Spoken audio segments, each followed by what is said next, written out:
Hey Saber fans, what if Count Dooku had a standard straight hilt instead of a curved one? Now what would that look like? Well, we're about to find out because I'm going to unbox and review the Count Replica II from Neosabers. I'm graypaladin, and welcome to my Saberhood.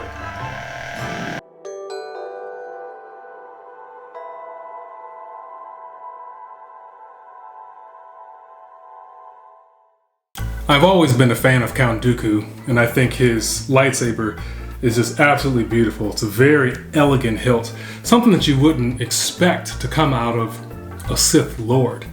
But then again, he was once a Jedi Master. So I can tell that Neosabers must drop ship their sabers, or at least this particular one, because it took one full week for me to receive this lightsaber, and it came directly from China, not from wherever Neosabers is based out of. Let's go over the contents. So, in the box, we have user manual, toolkit, blade, and the hilt.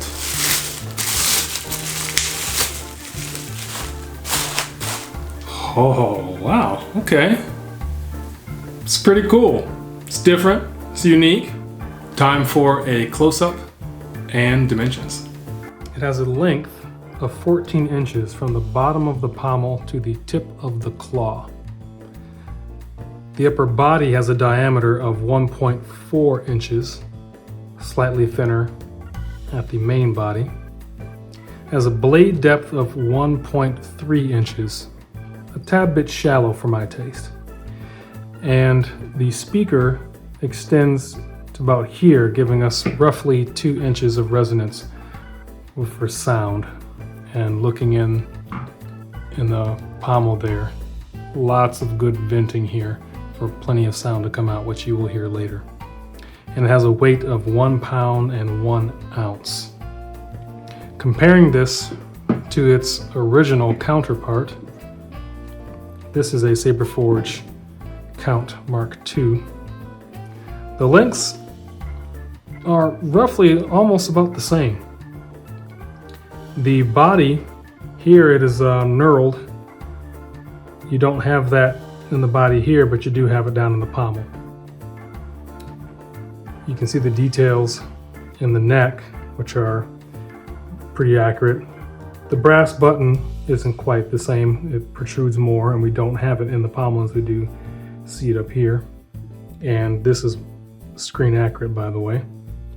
Notice though that the red switch here, this is the inactive switch, this one is active. This one doesn't work, but it's also pointed upward, so it is upside down, unfortunately. And then the brass button is much bigger on the Replica II, than it is on the original. And that pretty much covers a lot of the details on it too. Notice the switch is here, and you've got the company logo on top of the body there. Not a huge fan of that.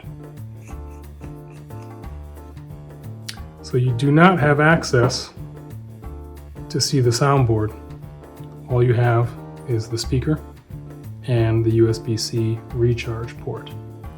I discovered that you can unscrew the sleeve from the body and get access to the internals, as well as be able to remove the battery. So that's good to know. All you have to do is just spin that, loosen or tighten, whichever you need to do. I think I'm gonna get some timing shims, so that way I could actually get the pommel to be straight like that instead of upside down like that. Let's do a functions check. Ready to power on. Operating the Saber is quite easy. To power on, you can either tap the button or you can do a twist.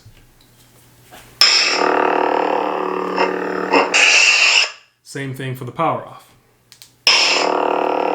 It does have smooth swing.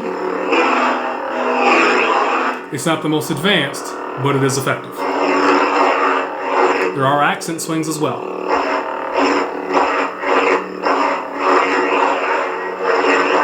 Blaster deflection is one tap of the switch.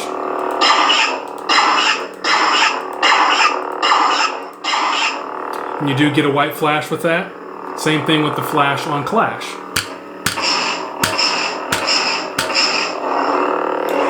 To activate the lockup, the illuminated switch will blink or flash for you, so one flash will activate the lockup.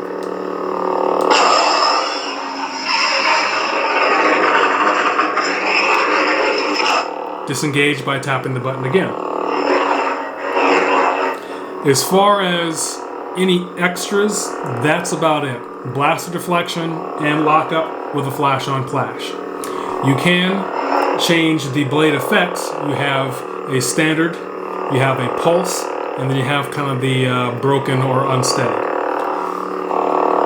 To do that, just press and hold the switch with the blade facing upright and then do a twist. This is the steady. That is the unstable. And this is a very slow pulse, which may be difficult to see on the camera. You can also activate background music by holding the saber downward and doing a twist. I think this has 3 tracks programmed in. You can operate the saber while the music is playing.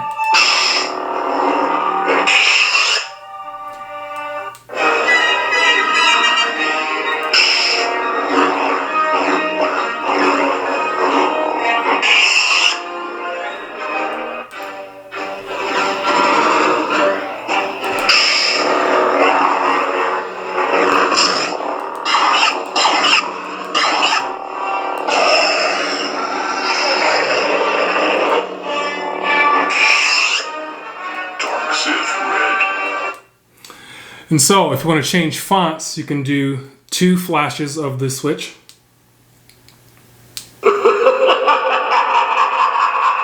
And it'll take you to the next font. One thing I'm disappointed about is each sound bank does not save your color and blade effect. It just has one all the way through. So if you change fonts, you're going to have to change your color and your blade effect for that font each time you go there. You can change colors by, while the saber is on, holding it downward and then do a twist while holding the button. And you can change colors. You can also change colors with the blade on by holding it for 2 flashes. Then just tap until you reach the desired color that you want. Press and hold for 1 flash, and then it's locked in.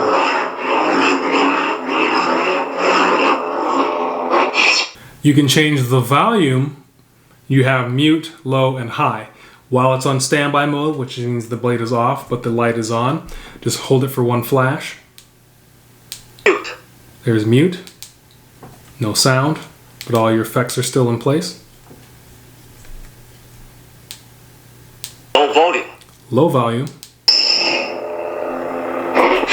And then high. High volume.